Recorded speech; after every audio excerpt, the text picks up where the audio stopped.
So, early January 2026, Bloomberg released a headline that stopped many people mid-scroll. The world's best performing currency right now is African.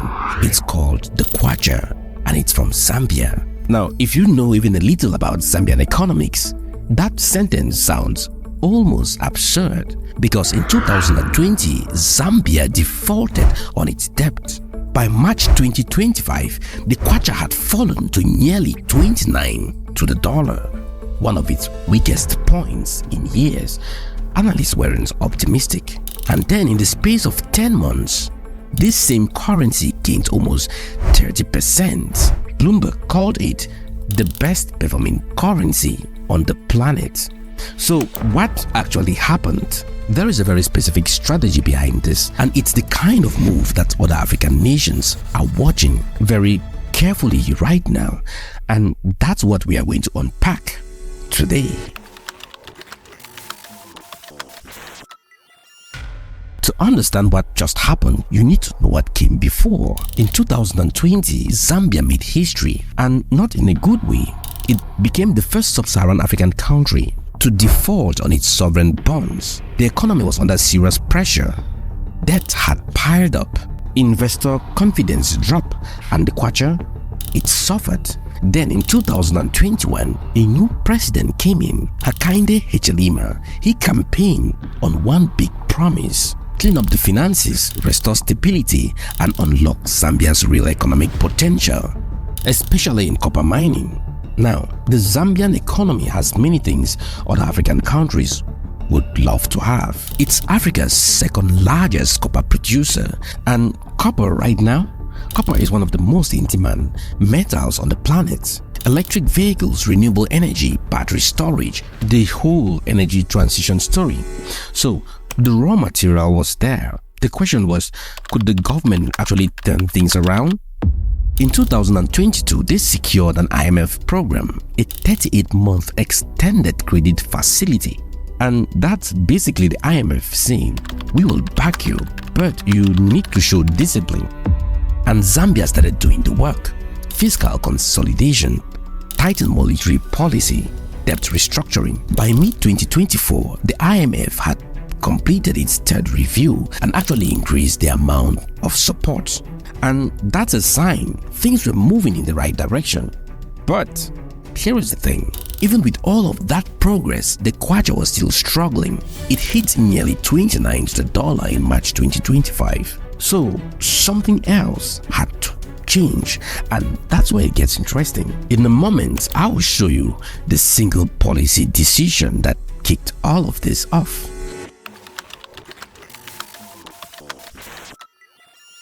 Okay, so here is where the real story begins. Throughout 2024, the Bank of Zambia, that's their central bank, started having conversations with businesses, miners, banks, everyone. The question on the table: how do we get Zambians to actually use their own currency?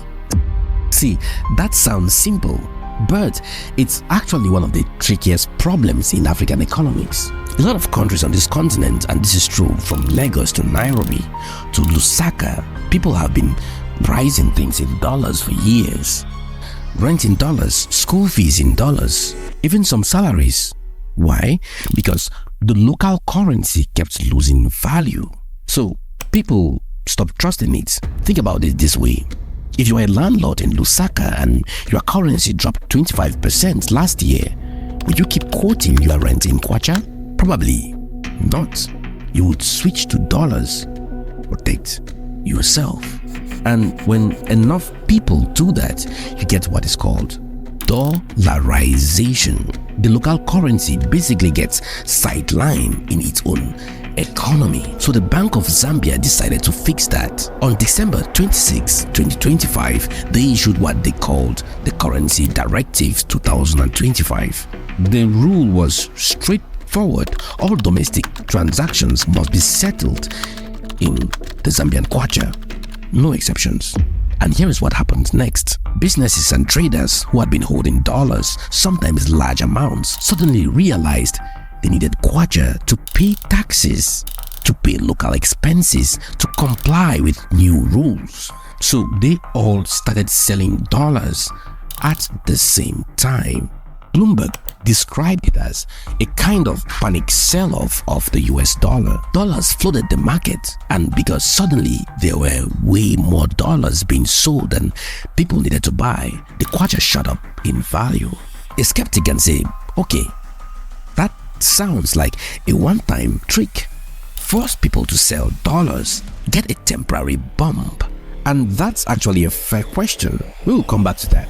But first, there is another piece to this puzzle that makes the story even bigger. See, the policy move was smart, but it didn't happen in a vacuum. At the same time, two other forces were pushing in the same direction. First, copper.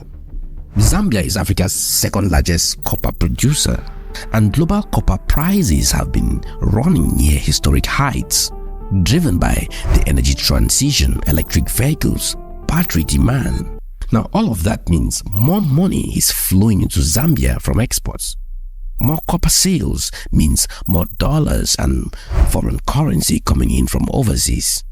And at the same time, fewer dollars are being used inside the country because of new directives.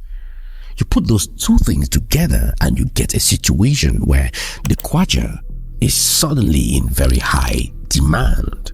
But, a very big but, there is a layer that most people missed. Zambia has started allowing part of its mining taxes and royalties to be paid in Chinese yuan, not dollars, yuan. See, on the surface that might sound like a small detail, but think about what it actually means. China has been trying to expand the use of the yuan in international trade for years, and here, a key copper supplier, copper that China needs for its own energy transition, is now accepting yuan as payment directly into its government's finances. See, that's not just a Zambian story. That's a story of how the global money system is gradually shifting. Slowly, quietly, but it's shifting, and Zambia is in the middle of it. There is an African proverb that says, the tortoise moves slowly, but it always arrives. Right now, Zambia is that tortoise. No big announcements, no dramatic declarations, just steady, calculated moves that are getting results.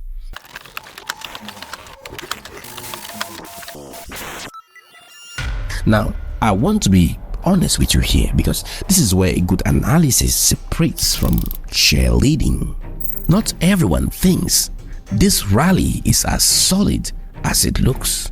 Some Zambian economists and business analysts argue that what we are seeing is closer to a short squeeze than a structural transformation. The logic: when factories were winding down for the end of the year period, import demand dropped. Fewer businesses needed to buy dollars. Combined with the forced dollar sell-off from the new directives, that created a perfect storm, temporarily in favor of the kwacha. And Bloomberg itself reported in mid-January 2026 that the kwacha's world-beating run had actually started to see ease as corporate dollar demand picked back up. Now, that's worth paying attention to. Now, there is also a political dimension that analysts are noting, not accusing, just observing. President Hichilema is leading into a re-election cycle in 2026. A strong currency is a powerful political talking point. The timing of these directives, some argue, is at least partly strategic from a domestic politics standpoint. And then there is the sustainability question. The IMF and the World Bank have both flagged that for the kwacha's strength to last, Zambia needs deeper structural changes, more diversified exports beyond copper, reliable energy supply, less dependence on imports, and critically, proper hedging tools so businesses can manage currency risk without just defaulting to dollars. That's the question every analyst is asking right now, and honestly, we won't have a definitive answer for the next 6 to 12 months.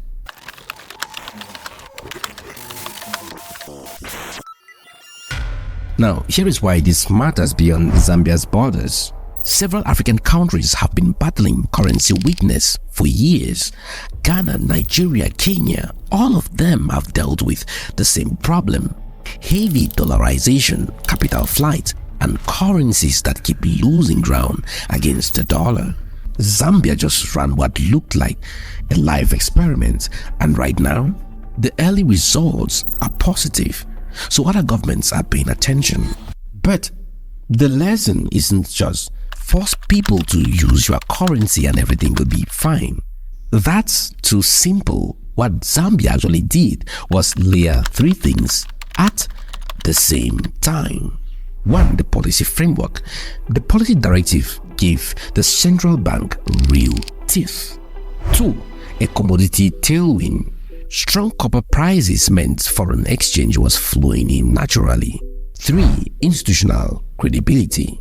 The IMF program, the debt restructuring. This signaled to investors that Zambia was serious about reforms. Take away any one of those three, the story probably looks very different. So if you are watching from Lagos or Accra or Dar es Salaam, the question isn't how do we copy Zambia? The question is, do we have the combination of resources, policy, and institutional backing to pull off something similar?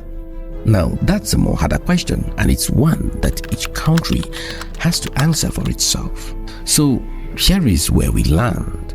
Zambia's Kwacha didn't become the world's best performing currency by accident. It happened because government made a calculated bet. Backed by copper wealth, IMF discipline, and a deliberate push to reclaim control over its own money. Is it sustainable? That's still an open question. The next 6 months will tell us a lot. But here is what I want you to take away from this video. Regardless of whether the Kwacha holds these gains or pulls back, the playbook is real. The idea that an African economy can use policy, resources, and institutional reform to push against dollar dominance, that's no longer theoretical, it just happened. Now, here is your challenge for the comments. I want you to think about this. Which African country, in your view, has the best combination of resources, policy capacity, and institutional strength to try something similar to what Zambia just did, and why? Drop your answer below. I'm genuinely curious what you think, and I'll be reading through them. If this video gave you something new to think about, share it with someone who cares about where Africa is headed. That's how the conversation grows. I'm Luis, and you're watching Africa Today, and this is a Strategic Lens. If you haven't joined our membership, what are you waiting for?